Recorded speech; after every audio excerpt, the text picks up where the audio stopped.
हे विद्येचे माहेरघर असल्यामुळे पुण्यामध्ये महाराष्ट्राच्या कानाकोपऱ्यातून विद्यार्थिनी शिक्षणासाठी येतात। कायम पुण्याने एक सुरक्षितेची वेगळी ओळख महाराष्ट्रामध्ये दिलेली आहे। यामध्ये कालच्या स्वारगेटच्या घटनेने खरंच मनाला वेदना होतात। काल सकाळी 6 सव्वा 6च्या दरम्यान स्वारगेट आगारामध्ये एका 26 वर्षाच्या तरुणीवर अत्याचार झाला। संबंधित तरुणीने 9 वाजता स्वारगेट पोलीस स्टेशनमध्ये तक्रार दाखल केली आणि त्या ठिकाणी कार्यरत असलेल्या डीसीपी स्मार्तना पाटील असतील, पोलीस अधिकारी पूनम पाटील असतील यांनी तातडीने तपास कार्य हातामध्ये घेतलं।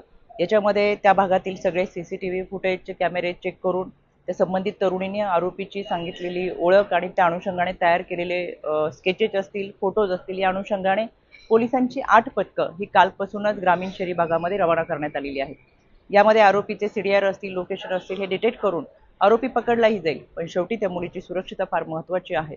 तिचं आयुष्य हे लाख मोलाचं आहे। त्याच्यामुळे अशा घटना घडूच नाही याच्यासाठी सतर्क राहणं फार गरजेचं आहे।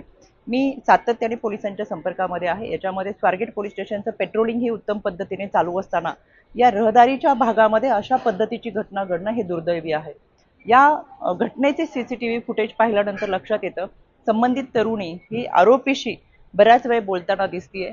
मास्क घालून आलेला हा आरोपी अनोळखी आहे, आपली कोणतीही ओळख नाहीये, तरी सुद्धा संबंधित तरुणीने आपल्याला कुठे जायचंय, आपल्याबरोबर कोण आहे, आपला पत्ता, या सगळ्या गोष्टी सांगितल्यामुळे कदाचित आरोपीच्या लक्षात आलं असेल की ही मुलगी एकटी आहे आणि आरोपीने सांगितलं की मी तुला बस दाखवतो, माझ्यासोबत चल, आणि यामुळे ती तरुणी त्या आरोपीसोबत गेलेली आहे।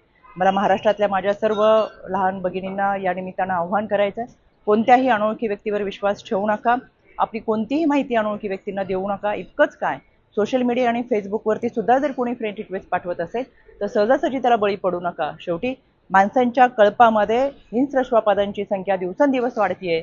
आपली सुरक्षा आपल्या हातामध्ये आहे। महाराष्ट्र पोलीस, राज्य महिला आयोग, महाराष्ट्र शासन हे आपल्या सुरक्षितेसाठी सतर्क आहेत, पण आपण देखील सावधगिरीच्या भूमिकेमध्ये असावं। अनोळखी व्यक्तींवरती विश्वास ठेवू नका। कोणतीही माहिती हवी असल्यास त्या भागातल्या शासकीय यंत्रणेकडे चौकशी करावी। स्वारगेट भागामध्ये आपल्यासाठी मदत कक्ष आहे किंवा 112 या क्रमांकावरती 1098 1091 या क्रमांकावरती माहिती विचारली तरी सुद्धा आपल्याला माहिती मिळू शकते। म्हणून महाराष्ट्रातल्या माझ्या या सर्व विद्यार्थिनींना, लहान भगिनींना मला या निमित्तानं आवाहन करायचंय, सतर्क रहा। अनोळखी व्यक्तींच्या कोणत्याही दिशाभूल होत असताना त्याला बळी पडू नका।